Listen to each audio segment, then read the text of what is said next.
Aka sizga 50 ming beryapman, qaytasizmi deyapman. Qaytishingizdan nima ishim bor meni? Pulimni qayting aka meni. Shunaqa gaplarda aka.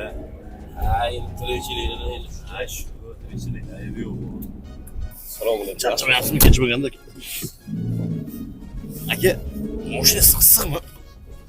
Uka, o'zi asli men biznesmenman-da. Uyda bir 7-8 ta molim bor.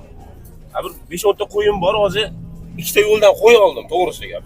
Mana orqada bittasi o'tiribdi, sen ikkitadan chiqding, endi 5 ta bo'ldilaring. Aka, qo'y xarakterini urib yuboribdi sizga. Endi ko'rmaysan, tirikchilikda nima qilay endi? Sen ham qo'y boq. O'zicha qo'y boqadigan holating yo'q. Lekin sen ham o'xshaysanmi? Aka, chekroq o'tapman aka. Tez tushib ketarkan, salla-salla. Sassa mashinangizda o'tiramizmi aka? Boshqa mashina ham navalo aka. Ha, bor yuqollaring. Aka. Qaytasizmi aka? Ha, qaytaman uka. Qaytasizmi ha? Ha. Qaytaman hozir. O sal nariroqdan pavorotdan qaytaman-da, pavorotdan. Aka sizga 50 ming beryapman, qaytasizmi deyapman. Qaytishingizdan nima ishim bor meni? Pulimni qayting aka meni.